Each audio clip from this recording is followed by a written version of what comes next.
It's about that time. Hello, everyone. We are so thrilled to be here this evening to talk to the Honorable Mayor Elinor Carbone as she recognizes one of the community pillars here in Torrington. And we wanted to take this opportunity to get some of her thoughts on this very special night, this very special recognition, and some of the actual things that take place in terms of implementing this type of emergency social service. So, without further ado, ladies and gentlemen, we bring to you the Honorable Mayor Elinor Carbone. Good evening, Mayor. Good evening. How are you today? I'm good, thank you. Fantastic. So glad that you took this opportunity to recognize Owen Quinn, former mayor, community pillar, someone whose heart is very Torrington, if you might say so. Yes. Talk to our audience a little bit about why you felt it was so important to bring this to the forefront and recognize and honor Owen in this way. Yeah, when I talk about unsung heroes, I talk about those people that are doing, the day-to-day activities that are required to advance any program, whether it's a winter sheltering for homeless, whether it's supporting any of our social service agencies, supporting any of our downtown efforts. It's the people that just do that work and don't get recognized. And we realized that this had been happening over the last couple of years.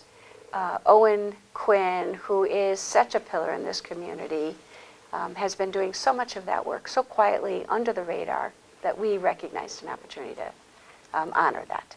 That's fantastic, and it kind of sets the tone and the timber coming into this holiday season for your care and concern for the community and realizing how important this particular initiative was at this particular time. Can you address that for us, Mayor? Well, obviously at Thanksgiving, you're always counting your blessings. I can tell you that regardless of whether there's somebody that's working very hard right here in City Hall to address any of the needs of our constituents, or it's a volunteer out there in the public raising money or collecting turkeys, coats, all of that is really what makes us a community, and you can't put a price tag on any of that. It's truly God's work, and I'm always grateful and humbled by that. Well, being grateful and humbled by that as you are, well, share with us possibly how you kind of see things going forward in terms of how we can continue this community building momentum going forward.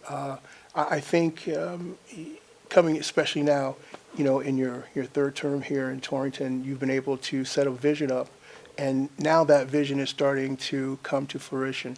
Talk to our listening audience a little bit about that and how you feel that the community plays such a big role in that happening. Absolutely. The community plays an integral role in any of that. Obviously, anything that we're doing to advance our community, to make sure that that vision is consistent with the vision of of the residents, of our constituents, requires public input. And that public input comes in multiple layers and multiple ways. Whether it's something as simple as filling out a survey as to how do you feel about housing in the city of Torrington, or it's participating in a public hearing that'll dictate how are we going to adopt ordinances for food trucks or for parking bans. Everything we do is really premised on what is the public telling us, and what are we doing to make sure that we're reaching out to that public in a meaningful way so they feel engaged and heard. Well, that's awesome, and obviously this recognition tonight of Owen Quinn is an indication of that passion and concern that you have for the community. So we tip our hat to you, Mayor, and all your future endeavors. And just before we go, talk to us a little bit about some of the other initiatives that you've set into place. We know that your commitment to the brownfields was certainly huge on your agenda, and things of that nature, has played a significant role in the advancement of the town. Talk to our audience a little bit about that as well. Absolutely, and I appreciate the opportunity to do that. So priorities for us is, when you talk about the city of Torrington, or you're driving around or walking around the city of Torrington, the things that you see are things that the people that are living in those neighborhoods feel every day. So if it's a blighted piece of property, if it's an abandoned factory, if it's a sidewalk that's cracked and chipped, or it's a roadway that needs to be repaired, those neighbors feel that and experience it every day. So our priorities have been clean up what we can clean up, repair what can be repaired, and do so in a way that doesn't overly burden the taxpayers. We've been fortunate. Every time I went to the voters and asked them for permission to bond funds, to do road work, to build a new high school, to upgrade our water pollution control facility, the voters agreed that it was an investment that they wanted to see made. As you said, we're starting to see the fruits of those labors. You're looking at roads that are looking much better, that are built to support multiple measures or multiple modes of transportation, whether it's walking in a sidewalk or bicycling in a bike lane. So we're pleased with all of that progress on those fronts. But again, none of that would have been possible if our voters and the public did not agree that this is where they wanted their focus to be. We'd like to see more of that sidewalk work. We just received permission to move forward with our sidewalks on East Main Street.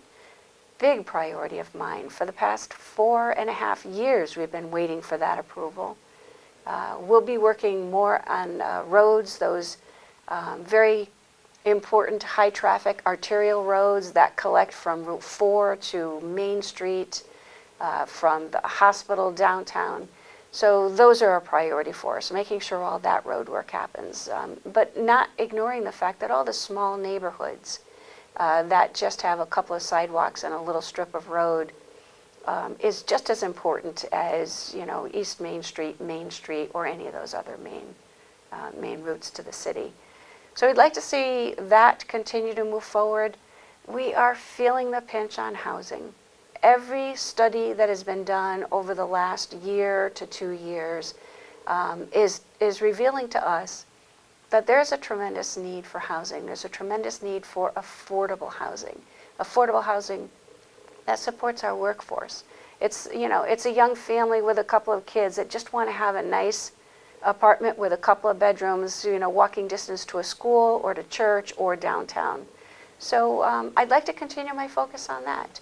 Healthy housing, knowing that we have this vast supply or inventory of housing that predates 1970 is really important for us to figure out how do we help those property owners make those houses healthy so that they can support those families, and there's a 2-car garage and a little bit of a yard where the kids can play. So a lot of work to do over the next several years, but I'm excited about it because I do see progress is being made, and I appreciate the public's feedback on all of that. Absolutely. Where it's obvious that you are listening, and I cherish the time that we were able to work together on our Working Cities Challenge, which brought us so much revelation in terms of how to understand these changes in our communities so much more clearer. So, Mayor, we commend you for your work. We thank you. Thank you. And I personally want to thank you for your recognition of Owen tonight and his efforts to do what he can to help the community better as well. Well deserved for a job, especially over the last 2 years with the pandemic, that honestly I don't think anybody could have possibly have done it quite as courageously as he did. Well, we're going to be talking to him in a little bit, so I'm sure he'll reveal to us some of the challenges he had in making sure that the shelter ran smoothly. So Absolutely. Thank you once again, Mayor, and we look forward to speaking with you again very soon. My pleasure. Thank you. You're welcome. City